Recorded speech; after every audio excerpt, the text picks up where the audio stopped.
Hello and welcome back to AusBiz on this Monday when we get across what's going on globally for the global view. I'm Andrew Gagan. Good that you can join us. Well, let's first take a look at what happened on Friday, where global equity markets finished largely positive. European shares climbing for a fifth straight week on upbeat earnings results. Now on Wall Street, the main indices there rising for a fifth straight session, buoyed by US-China tariff truce, which was unveiled at the beginning of the week. Across the week, the S&P 500 gained around 5.5%. The Nasdaq was up more than 7%, and the Dow added close to 3.5%. Just checking in on the Mag 7, the best performer there, Tesla, while Meta and Apple were off slightly. Stock specifically, United Health Group led the S&P gainers after 8 straight days of steep losses after a report of a criminal probe over alleged Medicare fraud. Shares of Verizon Communications rose after the Federal Communications Commission approved its $20 billion purchase of internet provider Frontier after the largest US telco agreed to end its diversity, equity and inclusion programs. US retail earnings, they'll be the focus this week, including results from Target, Home Depot and Lowe's. This follows a warning from Walmart that the world's largest retailer will have to raise prices due to tariffs. Shares of the copper miners fell, tracking the price of the red metal lower on softer demand, particularly from China, with US listed shares of Rio and BHP off marginally. Well, US consumer sentiment fell to a close 3-year low, while 1-year inflation expectations rose to 7.3%. That's a 44-year high. Import prices in the States in April rose 0.1% year on year. Export prices up 2% on the year. Meanwhile, FOMC member Raphael Bostic said he expects the US economy to slow this year but not fall into recession, saying, "I have one cut for the year. In part, it's because I think the uncertainty is unlikely to resolve itself quickly." And ratings agency Moody's has downgraded the US sovereign credit rating on Friday due to concerns about the nation's growing $36 trillion debt. The downgrade coming as President Trump's tax bill failed to clear a key procedural hurdle in Congress, as hardline Republicans demanded deeper spending cuts. Well, US Treasury yields rose after being down for most of the session after the Moody's downgrade. The 2-year was close to 4%, the 10-year rising as high as 4.49%. And the US dollar index closed up marginally, the Aussie trading at 64.1 US cents. And Bitcoin, that has climbed to close to 106,000 US dollars. In fact, that's just up a couple of thousand in the past hour or two. On the commodities front, oil settled higher on Friday, notching a second straight week of gains on easing US-China trade tensions, although prices were held back by expectations of higher supply from Iran and OPEC+. Brent crude futures up close to 1.5% at $65 a barrel. Copper fell almost 2%, iron ore down close to 1.5% at around $100 a tonne, and gold was off 1% as increased risk appetite from that US-China trade agreement weighed on the market. Spot gold was around $3,188 an ounce, to be down some 6% on the week. That's the worst performance since November. Well, let's get across what we're seeing from a global perspective with a focus on the States. Chad Padowitz joining us from Talaria Capital. Chad, welcome back. Good to have you on the show again. Let's first take a look at the US debt situation because, as I just mentioned there, so Moody's downgrading the US there. What did you make of what's going on there, particularly as Donald Trump tries to get those that tax bill through? Yeah, so look, the US debt situation has obviously been getting progressively worse over years and over decades, and that trend isn't slowing down, or certainly not slowing down fast enough. If anything, it's been increasing. The Moody's downgrade, obviously, while I don't expect that to have a material impact on the day-to-day running of the government or even its yields in any material way, it is an indication that long-term it is unsustainable. The tax cut they're trying to put through would add about 0.9% to 0.9% of GDP debt. So even if you were to be quite successful in a lot of the Doge efficiencies, they wouldn't come close. Neither would the tariffs the revenue from that. So the US certainly has a long-term structural problem of effectively spending too much money relative to its tax take. What's the implication of tariffs? Obviously, Donald Trump talking up the fact that that is seeing more money come into the States. Obviously, with the tariffs they put in place there, is that likely to alter the picture for the overall debt position? Do you think, or not? No. I mean, obviously the tariff situation is constantly changing. So, and what consumers may do is uncertain, whether you buy something else. So it's not entirely possible to know exactly what the tariff revenue will be.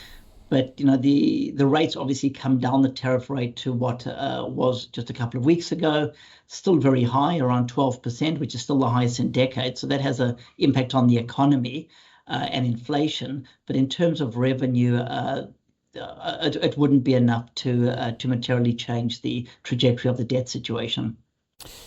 Do you feel as though damage has already been done, though, given where those tariffs were, even though they have been pulled back? Obviously, they're still sizable.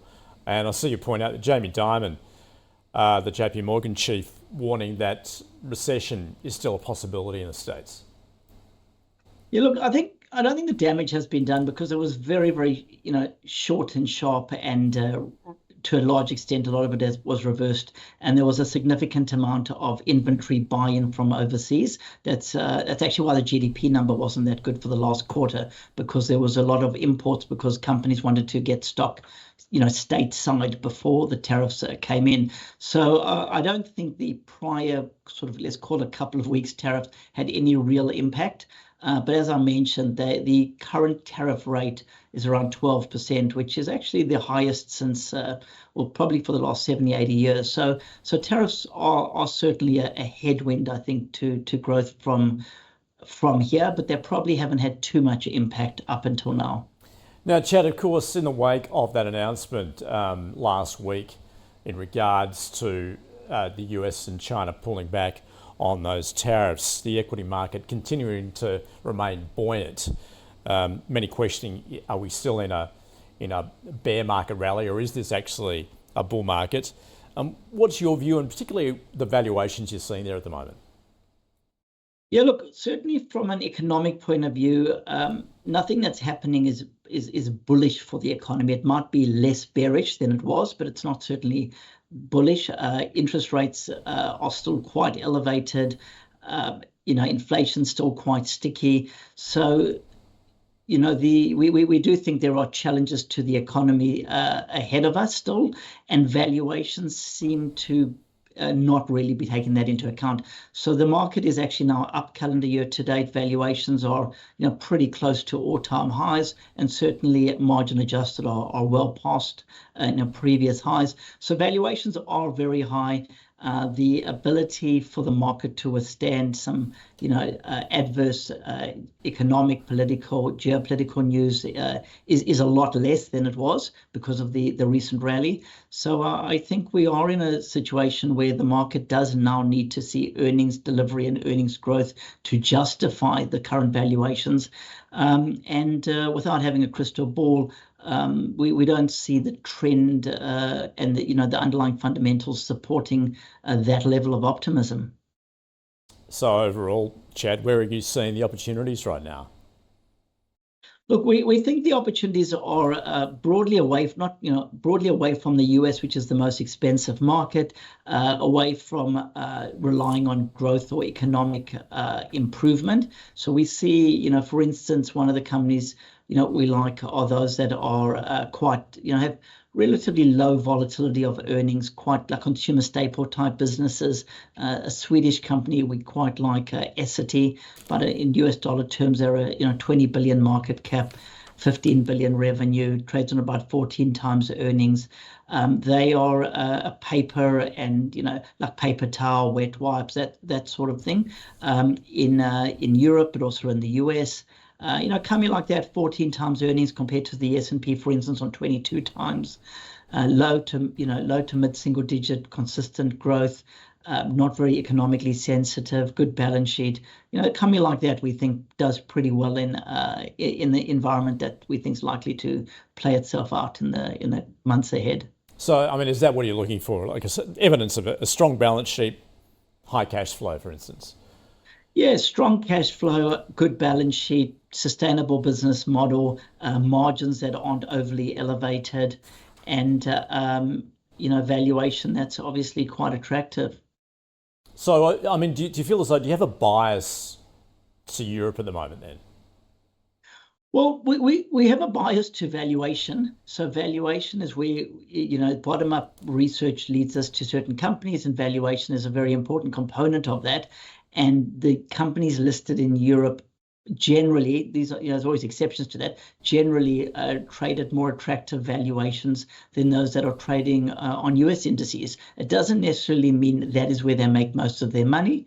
We don't have a view specifically on the European economy or the broader European economy. It's rather, it seems to be an area where you are able to buy good companies just at more attractive valuations.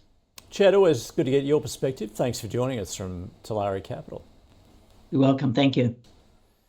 All right, let's refocus on where we're likely to get going on this Monday morning. And SPY Futures indicating it's going to be a mildly negative start. So perhaps looking for some direction when we get going, which we'll do in just a couple of minutes. Stay with us.